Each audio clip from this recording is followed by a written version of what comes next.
Star Wars Rebels Season 3, Episode 18, Secret Cargo.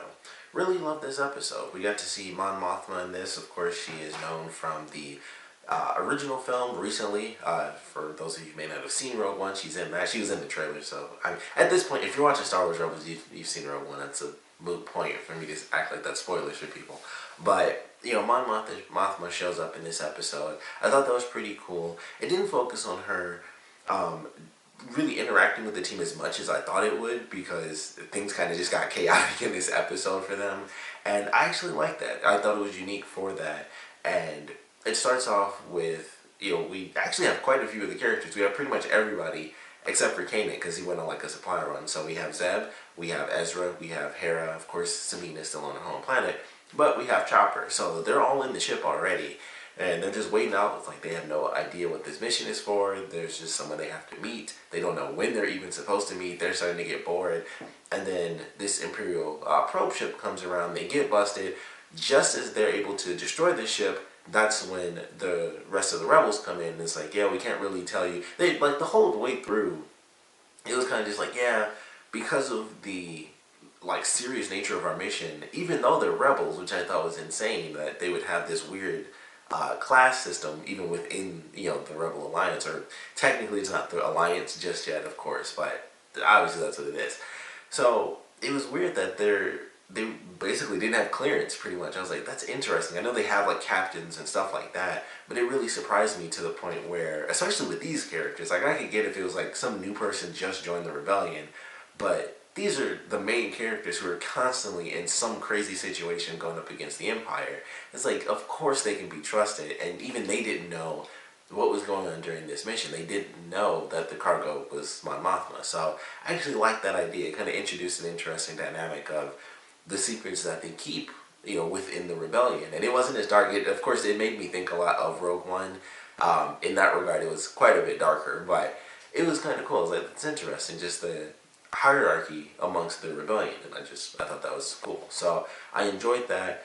Like I said, just seeing a classic character is always really cool when they bring them into the series. Like I said, she didn't really do that much though. It was a big escort mission for this episode, but led to some really awesome stuff. I think my favorite part about this episode was the fact that Ezra got to be like a pilot in this one, and I didn't realize why it was such a big deal to me when I was watching the episode, but for some reason I was like, something about this makes me like super, super happy seeing him do this, because I just thought it was really cool. And then I think it dawned on me, I think it was like yesterday, because obviously it's been a minute since I got the chance to watch the episode, but it was like late yesterday. I was like, I understand now why that scene where it's like, alright, you gotta take over and pilot, one of the ships.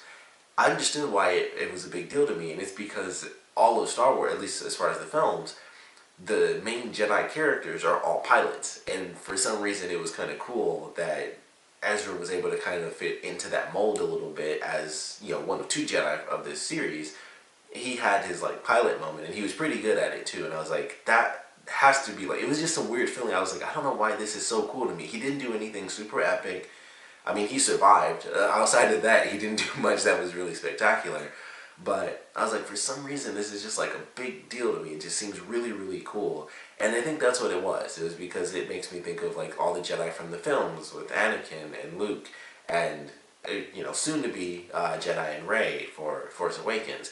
And it was just like, that has to be it. That weird feeling of they're just always pilots. So I think that's what it was. Subconsciously, somewhere in there was like, you like this because it's nerdy in Star Wars. So I certainly enjoyed that. I love that we got to see the prototype TIE Fighter come back, which was really cool. And it was taking people out. Like, they're like, alright, they send two people to go take this guy out. And it's like, you guys need to pull back. Like, I've seen that thing, and it's, not only got, stronger weapons, but it's got stronger defenses as well. I don't know if the design has any sort of, I mean, it's space, so it's not like there's wind. It's not exactly, aerodynamic. So I don't know. But I still thought it was cool, and he was just taking people out in the beginning, and it's like, alright, well, we have to flee. They go into the nebula. They're flying basically next to a sun, which I thought was just really cool, and the ships, the normal TIE fighters fall apart. The Ghost is taking on quite a bit of damage, and of course, they eventually, they're able to escape, and so Ezra is left with Gold Leader.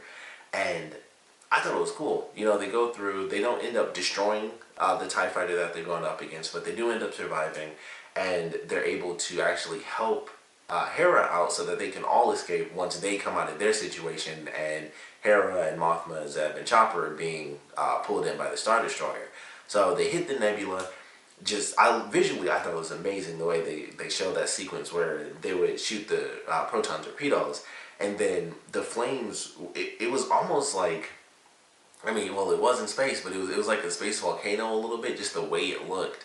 And I just loved the way it was like hitting the ships, and just visually how it looked realistic, I guess is the best way I can describe it. It looked like the flames were realistically spreading across these ships in space, and it was searing into them in parts, and then it would like dissipate, because of course it would get weaker and weaker, and then you get to the other half of the ship and it's not being affected yet, but we see what's happening on the inside. Lights are, things are exploding, lights are flickering on and off, consoles are just blowing up in smoke. They did that a few times, like even when they first went into the nebula, the TIE fighter ships, they're like steaming up and there's smoke inside and they're exploding.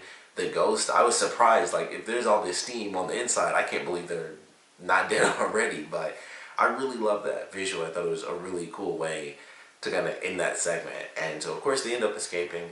Mon Mothma gives this really cool speech, and honestly it was an amazing ending. Once again, it was a super nerd moment, but I totally thought of Rogue One at the end of this movie, especially because I'm pretty sure a lot of those ships were from Rogue One. I definitely saw the hammerhead in there. I was like, oh, that's definitely the hammerhead from Rogue One. And Mon Mothma gives this speech, and it's like the first big pull for the rebellion, for like truly creating the rebellion. And I thought that was amazing. I thought it was kind of weird that they showed up all at the end, because I was like, were they just waiting to, just waiting to hear from her? How did they exactly know where they were? Which I thought would be kind of dumb if they were transmitting, but maybe it was something just spread amongst rebels, where it was like, if you are willing to do this, you already know the place. That's what they do, which wouldn't really surprise me, but it kind of wasn't explained, and I was just like, really great sequence. But right after the episode ended, I was kind of like, does that make sense though? Because like a bunch of ships were showing up and it was super cool, and I was like, I love this sequence. And like I said, it made me think of Rogue One, and the Ghost fits right in there. But then right after, I was like, did they do that ahead of time? How did people know where to show up at? So it didn't really bug me that much. It was just something that after the fact I was like, does that make sense? But still a great episode. I feel like we didn't get a ton of stuff in this. I think it was mostly just some cool set pieces, and the biggest thing, of course, is that this was a huge leap for the rebellion more than the actual rebel, characters. But I'm still fine with that. We kind of know where it goes, so that's why it's not as big of a deal, but it was still a cool sequence at the end. Seeing Mon Mothma, of course, any of the movie characters coming into play is always really cool, but really enjoyed that. Like I said, Ezra actually being able to go out and do his thing was pretty awesome. Actually, I also liked, I think it was Gold 2 is the woman who got knocked out, who Ezra, he took her place. Her asking them if they were the ones that did certain things in the past, I like that, because she was not happy. And I figured she wasn't based on the way she asked. And Zeb was like, that wasn't us, but the other one, oh, that's definitely us. And I was like, he should not have admitted to that. And of course she was mad. She was like, you guys are making it harder on everybody else, because you do this thing where, security might be a bit lax, and you wipe out some entire tower or some really big plant, and then security is tightened all across, the galaxy, that sort of thing, or, the entire galaxy, but it was cool. I was like, I like that idea. Not everyone's happy, and it makes a lot of sense. There can be people who, once again, to connect to Rogue One, coming back from for the mid-season premiere, when they had, I totally can't think of his name in any way, shape, or form right now, but they had the character from Rogue One, and he was super pissed. Like, he was just over the top and angry, and he's that character where other rebels are just like, I don't like this guy that much because he loses it, and he's willing to risk all sorts of things to get what he wants, even if it makes, it tougher for the rest of the rebels. So, they touched on that again in this episode as far as the layers and stuff like that. So I really enjoyed that. It was a smaller moment, but I feel like that's leading into some other stuff, because we don't get that too often. They've kind of had it a little bit here and there, but they haven't really done like a full episode where it's like, you guys did this really big thing, and it's cool you survived, but that caused this to happen, which was way worse for us, or it caused me to specifically lose someone that I cared about because you guys, caused the Empire to get like super strict about certain things, and that, caused some troubles for other people. So we haven't really had an episode like that, but I would love it if we did. And we're getting towards the season finale, so I don't know if they're gonna touch on that, but at this point, it seems like there are a lot of little things happening all at once, especially with these last couple episodes. Things are kind of going on. The stuff with Sabine was a big story arc for her, but around her, it's kind of been like smaller elements. It's like this little thing happened or that little thing happened, and then it's just little stuff leading up to like a really crazy climax. So I don't know exactly where we're headed for some of the smaller details of what the characters themselves are going to be dealing with, but I love the way they ended this one with, that just cool shot of all these people coming in to join the rebellion. I'm excited to see where they take that. I don't know what we're going to get for this next episode. Of course, they never do like next episode promos. They always just do like that really cool one, which admittedly, I love watching that promo every time. I think it played like twice just during this one episode, but every time it gets to that ending part where Harry says, "Don't make a move," which was actually from this episode, and it's just Obi-Wan, and then it's Darth Maul, and he's just spinning the lightsaber, and then they both kind of stop in like that pose because they're ready to fight. It gets me every single time I see that, and it just makes me more and more excited. And I know we're still like 4 or 5 weeks away from the finale, but every time I see that, I'm just like, well, we might not have a preview for the next episode, but that has me so amped up every time I see it for the finale. So looking forward to that. Of course, though, I want to know what you guys thought about this episode, so please put your comments down in the comment section below. Let me know your favorite parts, your least favorite parts. And we've actually had quite a few characters show up, both from the films and also, of course, from Clone Wars. But I would love to know what characters you guys would like to see, whether it's, from the films, from Clone Wars, or even if it's just characters, kind of like how they did with Thrawn as the main villain, even if it's just characters from the extended universe. Of course, it would have to fit within this specific time period, so we'd either get, young versions of characters, or, it would have to be just characters who are adults by this time. But I would love to know what characters you guys would like to see. Personally speaking, I would love to see them just do like Han and Luke. I mean, and honestly, it's just because it would be, at that point, we'd have the original kind of trilogy of characters, because we already had Leia in an episode. I would love to see Han and Luke show up. I don't think we'll ever see that because of the way things are with Luke's character from the first film, but they could totally do it with Han's character because of his character from the first film. Like, he's just a smuggler. He could be anywhere, within this series. Luke is specifically like on Tatooine, kind of doing nothing. So it would have to be very specific for them to get Luke into the series, and I don't know how it will kind of play out dramatically with him based on just what I know from the films. But I'm sure they could figure anything out if they wanted to and just make it canon. But I would love to see the two of them just because they're, the other two characters. We got Leia, we got Lando, which is cool. So we need our crew. We need Luke. We need Han. We also, of course, Chewie would have to be there with Han. We always leave.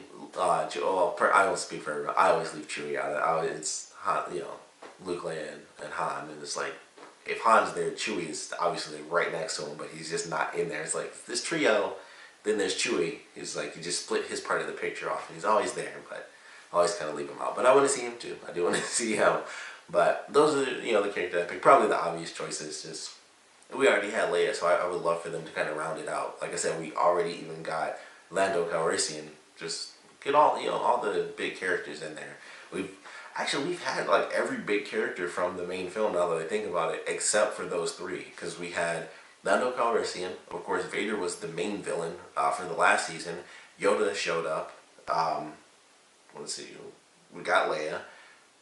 We've had, I'm pretty sure, actually, maybe the Emperor hasn't shown up. I feel like he's had to have shown up at this point. Somewhere in there we've seen the Emperor. That might be wrong, though. We may not have actually seen the Emperor. But those are the characters I want to see. Would love to know which characters you guys would like to have put into Rebels. Like I said, whether it's from the films, from the last series with Clone Wars, or if it's from what is the Legends, or whatever they call it now, but the extended universe, even though it's not canon.